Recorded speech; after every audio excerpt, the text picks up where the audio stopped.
I had been in love with my sister, Olivia, for 10 years. But from the moment I confessed my feelings, she became as cold as ice. She took back everything she had ever given me, including her warmth, and even started hurling insults at me. "You're not even from a family with old money," she'd sneer.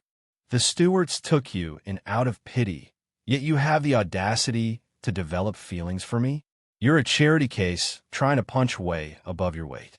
Keep dreaming." To make sure I gave up for good, she started dating the very man who had ruined my family and driven my parents to their deaths. And it worked. I stopped liking her, and eventually I stopped loving her. I spent a year repaying the debt of her decade of kindness, and then I vanished from her world. I never expected that after I left, she would lose her mind, searching for me everywhere and pleading, "Sonny, please come back. Your sister was wrong. The one I love is you." After packing up the last of my things, I stood and stretched my back. There wasn't much, really, just a single suitcase and a backpack. As for the items Olivia had given me over the years, I gathered every one of them and left them on the table. Almost all of them were from a long time ago. After the year I graduated high school and told her how I felt, she never gave me another gift. They were old things, some faded with time, but I had treated each one like a priceless treasure. Now, though, they were all going back to Olivia. I couldn't take them with me, and I didn't want to. After a quick sip of water, I walked toward Olivia's room. The last time I'd set foot inside was 4 years ago. Back then, before I had laid my heart bare, we were impossibly close. Her room had a large skylight, and I used to come in all the time, lying on her bed next to her to watch the stars. But that was all just a memory. Even though it had been 4 years, my feet still carried me to her storage closet on autopilot. The room was mostly the same, with one glaring exception. All the framed photos of the two of us that used to line the walls had been replaced. Now, it was just pictures of her alone, or of her with Jason Collins, the boyfriend she started dating a year ago. The sight of Jason's picture made my fists clench. If you want to know why I finally gave up on Olivia, you could say it was because of him. Jason Collins had been my family's business rival. For the sake of profit, he engaged in malicious competition that bankrupted the Miller family company, driving my parents to jump from a building when they had no other way out. I was only 10 years old at the time. The Stewart family took me in because my parents had helped them when their family was at its lowest point. With my parents gone and my family destroyed, I felt like my entire world had collapsed. And Olivia, she was the ray of light that pulled me out of that abyss. It took her a whole year. She stayed by my side every single day, taking me all over California just to lift my spirits. When I got obsessed with a cartoon, she had the Stewart family buy the rights to the entire animation company, just so I could watch it whenever I wanted. Even when she went to college 50 miles away, she never stayed in the dorms.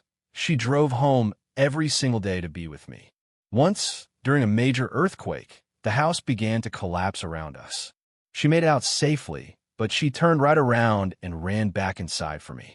The exit was blocked, so she pulled me under the bed and held me tight, shielding me with her own body. Because of what happened to my family, I became withdrawn and couldn't connect with anyone. I didn't have a single friend at school.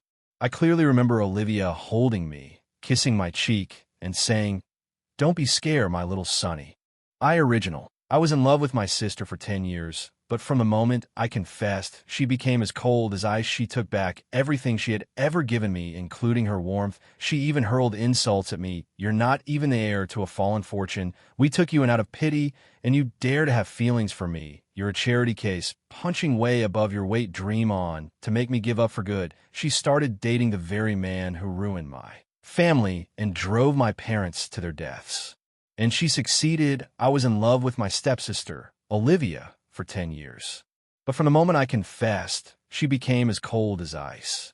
She took back everything she had ever given me, including her warmth. She even hurled insults at me. "You're not even the heir to a fallen fortune. We took you in out of pity, and you dare to have feelings for me? You're a charity case, punching way above your weight. Dream on." To make me give up for good, she started dating the very man who ruined my family and drove my parents to their deaths. And she succeeded. I stopped liking her, and I stopped loving her. I spent a year paying back the debt of her decade of kindness, and then I vanished from her world. I never expected that after I left, she would lose her mind, searching for me everywhere. Lucas, please come back. Your sister is wrong. The one I love is you. After packing up everything I owned, I stood and stretched my back. There wasn't much, really, just a suitcase and a backpack. As for the things Olivia had given me over the years, I gathered them all and left them on the table. Almost all of them were from before the year I graduated high school, and told her how I felt. She never gave me another gift after that. There were old things, some of them faded with time, but I had treated each one like a treasure. Now, though, they were all going back to Olivia. I couldn't take them with me, and I didn't want to. After a sip of water, I walked to Olivia's room. The last time I'd been inside was 4 years ago. Back then, before I had revealed my heart, we were incredibly close. Her room had a large skylight, and I used to come in often, lying on her bed with her to watch the stars. But that was all just a memory now. Even though it had been 4 years, I still found my way to her storage closet without thinking. The room was mostly the same, with one exception. All the photos of the two of us on the walls had been replaced. Now it was just pictures of her, or of her with Jason Collins, the boyfriend she had started seeing a year ago. Seeing Jason's picture made me clench my fists. If you want to know why I finally gave up on Olivia, you could say it was because of him. Jason Collins had been my family's business rival. For the sake of profit, he engaged in malicious competition that bankrupted our company, driving my parents to jump from a building with no other way out. I was only 10 years old.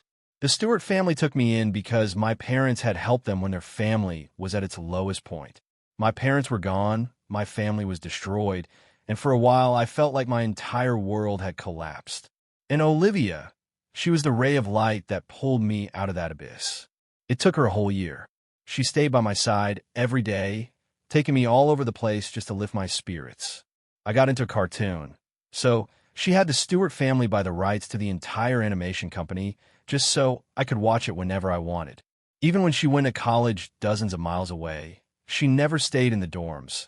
She came home every single day to be with me. Once there was a serious earthquake, and the house started to collapse. She made it out safely, but she turned right around and came back for me. The exit was blocked, so she pulled me under the bed and held me, shielding me with her own body. Because of what happened to my family, I became withdrawn and couldn't connect with anyone. I didn't have a single friend at school. I clearly remember Olivia holding me, kissing my cheek, and saying, "Don't be scared, little Sonny. I'm here. Even if the whole world abandons you, your sister will always want you. When we grow up, I'll marry you, be your wife, and take care of you forever." Every time I looked at her, I felt like my world finally had color again. I smashed my piggy bank, took all the coins inside, and ran to a little shop across from the school to buy a pair of cheap plastic rings. When I got home, I presented one of them to Olivia. She teased me. Shouldn't a proposal have a little more ceremony? In that instant, a stroke of genius hit me. I dropped to one knee. Olivia smiled and held out her right hand, letting me slide the ring on her finger. "There," she said. "From now on, I'm your fiancé." And that's how things were, all the way until I graduated from high school. On the day of my graduation, I told her how I truly felt. I had always believed our feelings were mutual, but reality came crashing down on me. It was also her birthday. I bought a bouquet of roses and, with a bit of liquid courage, confessed my love in front of all her friends. She threw the flowers on the floor, crushed them under her heel, and screamed, "Lucas, I'm your sister. How could you?" I argued back. "We're not related by blood, and you promised me when we were kids." She shoved me away, her expression grim. "Lucas, that was just something I said back then because I was afraid you'd hurt yourself. Did you actually take it seriously? How embarrassing." With that, she threw me out of her birthday party. I became a running joke on her Facebook feed. The little brother has a crush on his sister. What a joke. He's probably just after the Stewart family money, a total gold digger. The rumors spread like wildfire. Even when her friends insulted me right in front of her, she never defended me again. All because I was the little brother, and she was the big sister. But we weren't related by blood at all. Was it so wrong for me to love her? Even though I was completely humiliated, I didn't give up. If it hadn't been for her, I wouldn't have even made it to the streets. I would have starved to death long ago. That changed a year ago when she got a boyfriend and brought him home to spend the night. That was when I started to give up. The man was Jason Collins, the monster who destroyed my family. That night, I got into a fight with him. I lost. I was covered in bruises with 2 broken ribs, while he just had a small cut on his lip. And Olivia, she sided with him, lecturing me before slapping me across the face. Lucas, all's fair in love and business. Your parents couldn't handle the pressure, so they jumped. Who can you possibly blame for that? Let me make this clear. Jason is my man now, and he'll be my husband in the future. You're just some kid we took in. If your parents hadn't helped my family, do you think I would have ever given you the time of day? If you ever try something like this again, you can get out of my house. I just stood there, stunned. I couldn't believe these words were coming from the person who once risked her own life for me. After yelling at me, she rushed Jason to the hospital, probably because if they waited any longer, his tiny cut would have healed on its own. Meanwhile, I had to find a stick to use as a crutch and hobble my way to an urgent care clinic. From that day forward, I started to understand that my love for her might have been a mistake from the very beginning, and that I would always be an outsider. But she had raised me for over a decade, and I had to repay that kindness. So, for this past year, I explored my options.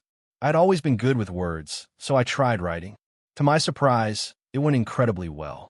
I published a book and became a huge success. I earned nearly $10 million from it. Then I sold off my family's old properties, the house, the land, anything that had value. That brought in another $10 million. Combined with my book earnings, I had $20 million. That should be enough to repay my debt to her. I received my college diploma a few days ago. I was officially an adult, out in the world now. I couldn't disturb her life any longer. After all, this house would soon have a master, and it wouldn't be right for an outsider like me to remain. I rummaged through the storage closet and, just as I expected, found the cheap plastic ring I had given her, tossed in with the junk. She had worn it every day until I started college. After my confession, she took it off. I picked up the ring, put it in my backpack, and carried my suitcase downstairs. The family's housekeeper, Mrs. Davis, saw me. "Young Master Lucas, are you really leaving?" I nodded. For the 4 years since my confession to Olivia, her friends and strangers alike had gossiped about me and judged me. Only Mrs. Davis ever treated me like her own son. After that night, Olivia cut off my allowance. "You're an adult now," she said. "It's time you learned to support yourself." Other than letting me stay in the house, I was completely on my own. When I first started college, I didn't have any skills, so I handed out flyers for a few dozen bucks a day, which wasn't even enough for bus fare. Life was hard. It was Mrs. Davis who had secretly slipped me cash. I found out later that her own husband was paralyzed and her son was in college. She was supporting their entire family on her salary. The money she gave me each month came from cutting her own son's allowance in half. So I came to see Mrs. Davis as my own family. She was the only one I told I was leaving. I took a debit card from my pocket and handed it to her. "Mrs. Davis, there's $2 million on this. It's to thank you for taking care of me all these years." She refused to take it, but I reminded her of her family situation. With $2 million, their lives would get better. Mrs. Davis hugged me, her eyes filled with tears. "Child, no matter where you go, if you get tired, you can always come back. I have a little house back home. I could take care of you." I nodded and smiled. "Okay, Mrs. Davis." As I was about to leave, she asked, "Are you sure you don't want to say goodbye to Miss Olivia?" I glanced at the birthday gift I had left for her by the door. "I'll go see her one last time." I called a cab and went to the private resort where Olivia was having her birthday party. She hadn't invited me, of course, and showing up unannounced would surely earn me another lecture. But it didn't matter anymore. Even if she yelled at me, it would be for the last time. I asked the driver to wait for me at the gate. I checked the time. My flight was in 2 hours. Plenty of time to see my sister one last time. Holding the gift, I stood at the door and took a deep breath, then I pushed the door open. Inside the hall, dozens of pairs of eyes turned to me. In the next moment, a mix of expressions crossed their faces: disdain, pity, and contempt. These were all high society people, after all. It was only natural they would look down on a freeloader like me who had dared to develop feelings for the woman of the house. Jason and Olivia were sitting together, sharing a drink. When Jason saw me, a smirk of disgust crossed his face. He wrapped his arm around Olivia's waist and stared at me with open provocation. I felt nothing. My heart was already at peace. My nemesis, my rival, it didn't matter anymore. Olivia seemed perfectly comfortable with his arm around her. She looked at me and frowned. "What are you doing here?" I replied, "It's your birthday. I came to give you your gift." I walked over and placed the box in front of her. She glanced at it coldly. "I don't need any gifts from you." My voice was calm. "This is the last time. It won't happen again." For the past few years, every gift I had given her had been thrown away, along with everything I had ever given her in the past. It was for the best. I had kept everything she gave me, and she had thrown out everything I gave her. This final gift was the $20 million to repay her. After this, we would be even. "I don't want it. Take it with you," she said. "Just take your things and go home." She really didn't want anything from me. But if she didn't accept it, I would feel indebted to her forever. I shook my head. Jason chimed in with a sneer. "Lucas, you're still just a kid who just graduated. Money must be tight. Look around. Every gift your sister received tonight is a luxury item worth thousands. Even if your heart is in the right place, what could you possibly afford? Some cheap trinket that she would never use and would be embarrassed to own." The crowd around us erupted in laughter. A flash of embarrassment crossed Olivia's face. I was, at least on paper, the adopted son of the Stewart family, her brother in name. Her expression darkened, and she slammed the gift down on the floor in front of me. "Take your gift and get out of here. Stop embarrassing me. If you don't leave right now, don't ever come back."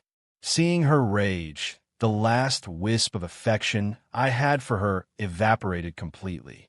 I let out a long sigh, feeling a sense of relief I had never known before. "You're the one telling me to leave, Olivia. You were the one who brought me into the Stewart home, and now you're the one kicking me out." I adjusted the backpack on my shoulders, letting my body relax. Then I smiled at Olivia. "Happy birthday." And with that, I turned and walked out the door without a backward glance. As soon as I got in the cab, the driver asked, "That was quick. Didn't you ask me to wait for half an hour?" I nodded. I didn't think it would be so fast either. "Let's go." The driver didn't ask any more questions and headed for the airport. I popped the SIM card out of my phone, tossed it out the window, and inserted a new one. I watched the setting sun outside the window. It felt like that ray of light that had once pulled me from the abyss was finally fading away. But I was stronger now, not as fragile as I used to be. What's wrong with being free? A novelist traveling the country, maybe even the world. Goodbye, Olivia. Olivia watched his back disappear through the doorway, a storm of emotions churning inside her. She downed several drinks with her friends. Halfway through the party, one of her friends, heading for the restroom, noticed the discarded gift on the floor. "Hey, this gift box just has a debit card and a book in it." Her friend picked up the items. "A debit card and a book? Your brother is one of a kind. There's a card reader at the front desk. Let's see how much is on it." The woman brought over the machine and checked the balance. The number that appeared on the screen left her speechless. $20 million? The entire room fell silent. Olivia's face paled. She rushed over and snatched the machine to see for herself. Jason came up beside her. "Where would that kid get that kind of money? He must have stolen it from you." "Shut up." Olivia shot back without a second's hesitation. Even though she had been cold to Lucas for years, they had still spent more than a decade together. She knew his character and trusted him. Just then, her friend opened the book. The title was My Stepsister's Love After I Was Gone. The author's name was For Olivia. Isn't this that novel that's been all over the internet lately? "Olivia, why would your brother give you this?" Olivia took the book from her friend's hand. For some reason, her heart began to pound in her chest, as if something terrible was about to happen. One of the younger guests at the party was whispering the author's name to herself. Suddenly, her eyes went wide and she looked at the group. "For Olivia, for Olivia. Olivia, isn't your brother's name Lucas and your name is Olivia? For Olivia." The entire hall fell completely silent. Olivia stared at the card and the book in her hands. She remembered what Lucas had said just moments before, that this was the last time. A wave of panic washed over her. She fumbled for her phone and called the house. The second the call connected, she asked frantically, "Mrs. Davis, is Lucas home yet?" The answer she received made her freeze.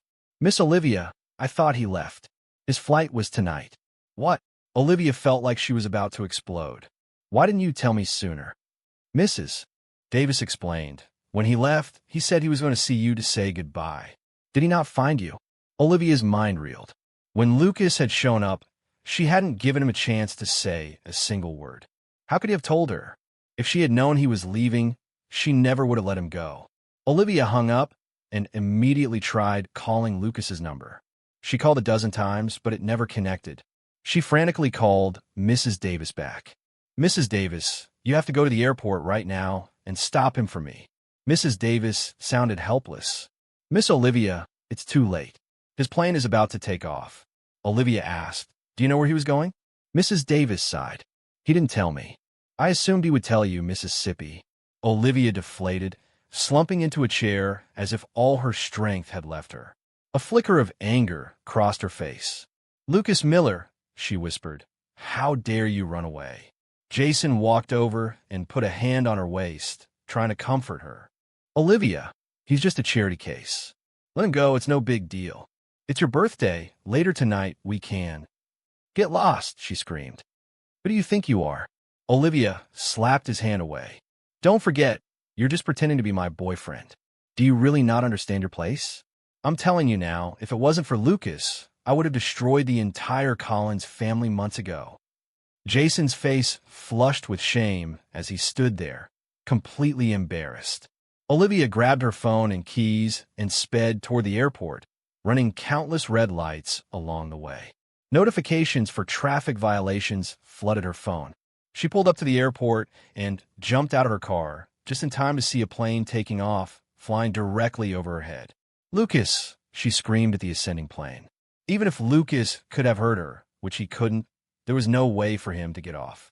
Olivia's legs gave out, and she collapsed, her knees hitting the pavement. She clutched the book, My Stepsister's Love, After I Was Gone, to her chest. Only now did the regret truly hit her. "Lucas, I was wrong. I shouldn't have treated you that way. I was just too scared to face my own feelings, worried about everything." The truth was, Olivia had always loved Lucas, but she was terrified of the age difference. Today was her 31st birthday. Lucas was only 22. A full 9 years separated them. She didn't want to hold him back. He deserved someone better, she thought. That's why she had been so cold, hoping he would give up on her and find a nice girl his own age. When Olivia first took over the Stewart Corporation, her very first move was to target the Collins family business. She drove their company into the ground, saddling Jason's family with massive debt. Jason himself had come to her, begging for mercy. At the time, desperate to push Lucas away, Olivia had offered Jason a deal. She would spare what was left of his family's company if he did one thing for her. He had to act in a play with her. He had to pretend to be her boyfriend. She never imagined it would end like this, that she would literally drive Lucas away. She was filled with regret. Regret for going too far. Regret for running away from her feelings for him. 9 years. What did a mere 9 years matter? "Lucas, please come back. Your sister is wrong. I love you. It's always been you." Olivia begged the airport staff to check Lucas's flight information for her, but they refused. It was a violation of passenger privacy and couldn't be disclosed. Real life isn't a novel. No matter how much money you have, you can't just snap your fingers and get what you want. Olivia didn't even remember the drive home. She collapsed on the sofa, feeling like a zombie. Suddenly, a thought struck her, and she flew up the stairs to her room. She began frantically tearing through the storage closet. "The ring, my ring. Where's the ring Lucas gave me?" Mrs. Davis stood in the doorway and sighed. "He took it with him, Mississippi." Olivia froze. The next second, she started screaming and smashing everything in sight. The framed photos of Jason were shattered into 1,000 pieces. She had put those pictures up specifically to hurt Lucas, to make him give up hope. Now, they were the target of her rage. When she was done, she went to Lucas's room. It was perfectly neat and tidy, and completely empty of anything belonging to him. The only things left were on his desk. All the gifts Olivia had given him before that fateful night 4 years ago. She wiped a tear from her eye, went back to her own room, and pulled a large box from under her bed. She opened it. Inside were all the gifts Lucas had ever given her and all the photos of the two of them together. She had packed them away years ago, telling Lucas she had thrown them all out, but they were all here. She held a photo of them in one hand and his book in the other. She had read the book. The main characters were so much like her and Lucas, a love story with a 9-year age gap. And in the end, the two of them were separated forever.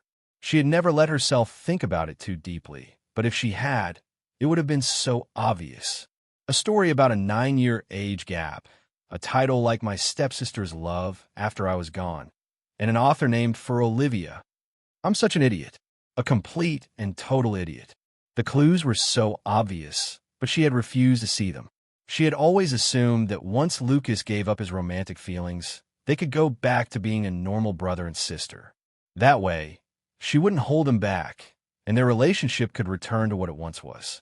She never imagined this would be the outcome, and that she would be the one filled with regret. Lucas, your sister's wrong.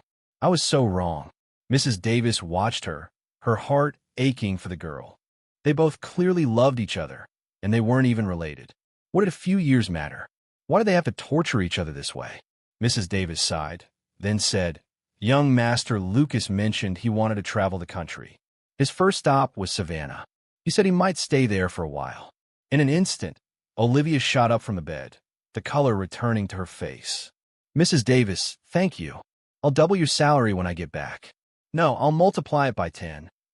With that, she bolted from the room. Mrs. Davis called after her, Forget the raise, just bring the young master home.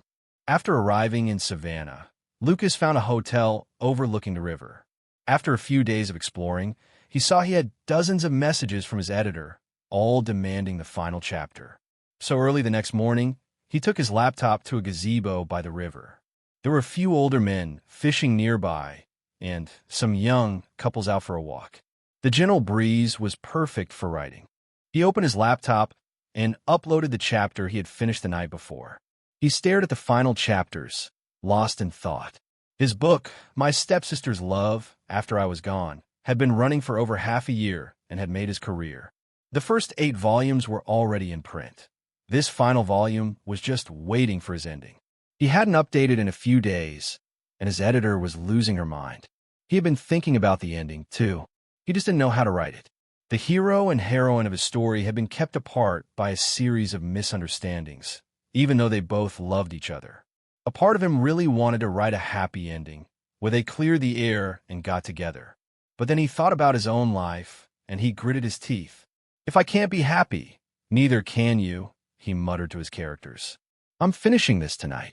He placed his fingers on the keyboard. Suddenly, a familiar voice spoke from right beside him. If you write that ending, you're going to lose at least one fan. Lucas jumped, spinning around. He couldn't believe who he was seeing. You? How are you here? Olivia was standing there, still holding his book. She smiled. It's always been about Lucas writing for Olivia. Can't Olivia be for Lucas for a change? Lucas was completely confused. What's she even talking about? He snapped out of it, grabbed his laptop, and tried to run, but Olivia blocked his path. She grabbed his arm. Give your sister 3 minutes. If you still want me to leave after 3 minutes, I promise I will never bother you again for the rest of my life. Lucas didn't say anything. Olivia's voice became soft and pleading. Little Sonny, please give me a chance. Just 3 minutes, not a second more. For the sake of the sister who was always so good to you when we were kids, please. It had been so long since Lucas had seen her like this. The last time was 4 years ago. Without thinking, he nodded. Olivia's face lit up with joy. Yes, I got my man back. Olivia put her hands on her hips and looked at Lucas. Now you listen to me, little Sonny. Every single word I'm about to say is the absolute truth. And if I tell a single lie, may I be cursed to never have you in my life.